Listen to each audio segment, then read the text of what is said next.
வணக்கம். இன்றைக்கி நம்ம பார்க்க போகிற சமையல் ஒரு ஹெல்த்தியான சிம்பிளான குதிரைவாலி பருப்பு சாதம் எப்படி செய்யலாங்கிறத பார்க்கலாம். இதுக்கு சைடிஷ் பார்த்திங்கன்னா நான் உருளைக்கிழங்கு வறுவல் செஞ்சுருக்கேன். ஸோ நார்மலாக எல்லாருக்கும் உருளைக்கிழங்கு தெரியும், அதனால் நான் வந்து செய்யலை, வெறும் அரிசி பருப்பு சாதம் மட்டும்தான் செஞ்சுருக்கேன். ஸோ இன்றைக்கான லஞ்ச் மெனு இது தான். ஸோ வாங்க எப்படி செய்யலாங்கிறத பார்க்கலாம். ஒரு பவுல் எடுத்துக்கலாம்.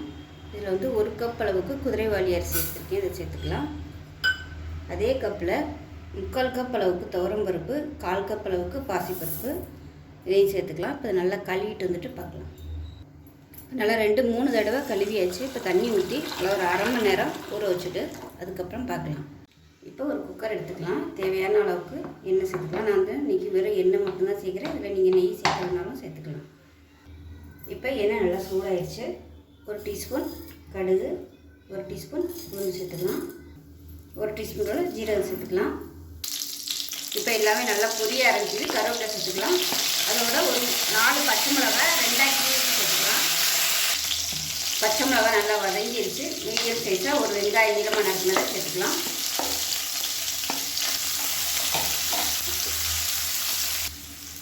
இப்போ இது கூடவே ஒரு 5 பல் பூண்டு வந்து தட்டி வச்சுருக்கேன், அதை சேர்த்துக்கலாம். இதுக்கு பதிலாக இஞ்சி பூண்டு பேஸ்ட்டு சேர்க்குறதுனாலும் சேர்த்துக்கலாம்.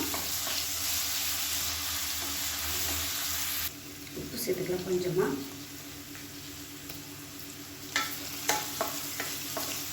வெங்காயம் நல்லா வதங்கிடுச்சு. மீடியம் சைஸாக ஒரு தக்காளி சேர்த்துக்கலாம். தக்காளி வதங்குறதுக்கு மஞ்சத்தூள் கொஞ்சமாக சேர்த்துக்கலாம். இப்போ தக்காளி நல்லா வதங்கிடுச்சு. ஒரு 1/4 டேபிள் ஸ்பூன் மிளகாத்தூள் சேர்த்துக்கலாம். கொஞ்சமாக சேர்த்திங்கன்னா போதும், ஏன்னா பச்சை மிளகா வேறு சேர்த்துருக்கோம், அதனால் மிளகாத்தூள் வந்து கொஞ்சமாக சேர்த்தா போதும். இப்போ நல்லா வதங்கிடுச்சு. அரிசியும் பருப்பும் ஊற வச்சுருந்தது நல்லா ஊறிடுச்சு. இப்போ இதை வந்து சேர்த்துக்கலாம். சேர்த்துட்டு இந்த எண்ணெயில் கொஞ்சம் நல்லா பரட்டி விட்டோம்னா கொஞ்சம் நல்லா உதிரி உதிரியாக வரும்.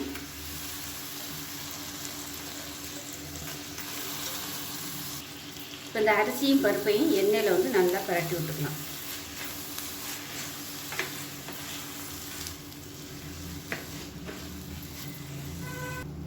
இப்போ நல்லா பரட்டி விட்டாச்சு. இந்த சைடு பார்த்திங்கன்னா தண்ணி சூடு பண்ணியிருக்கேன். எந்த கப்பில் எடுத்தோமோ அதே கப்பில் வந்து 3 கப்பு தண்ணி எடுத்துக்கோங்க. நான் வந்து 2 கப் எடுத்துருக்கேன். 1 கப் அரிசி, இன்னொரு கப்பு பார்த்திங்கன்னா பருப்பு. ஸோ 2 கப்புக்கு 3 கப் தண்ணி வந்து நல்லா சூடு பண்ணிவிட்டு சேர்த்துக்கோங்க. சேர்த்துட்டு கலந்து விடலாம்.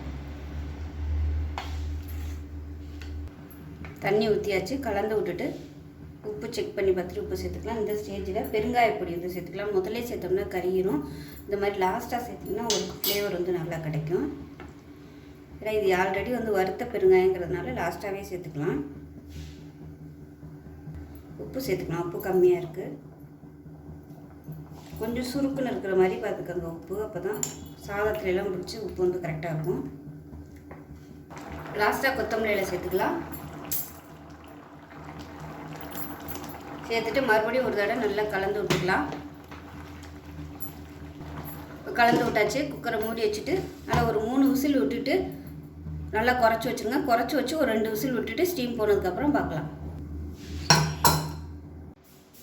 இப்போ ஸ்டீம் போயிடுச்சு. எப்படி இருக்குன்னு பார்க்கலாம். இப்போ பாருங்கள், கம நம்ம அருமையான குதிரைவாலி பருப்பு சாதம் ரெடி ஆகிடுச்சு. கரெக்டாக இருக்குது. உங்களுக்கு ஆற நல்லா உதிரியாக வந்துடும். நல்லா எல்லாத்தையும் மிக்ஸ் பண்ணி விட்டுக்கலாம். இன்னும் வந்து உங்களுக்கு நல்லா குழைவாக வேணும் அப்படின்னு நினச்சிங்கன்னா தண்ணி வந்து 1 டம்ளர் எக்ஸ்ட்ரா சேர்த்துக்கோங்க.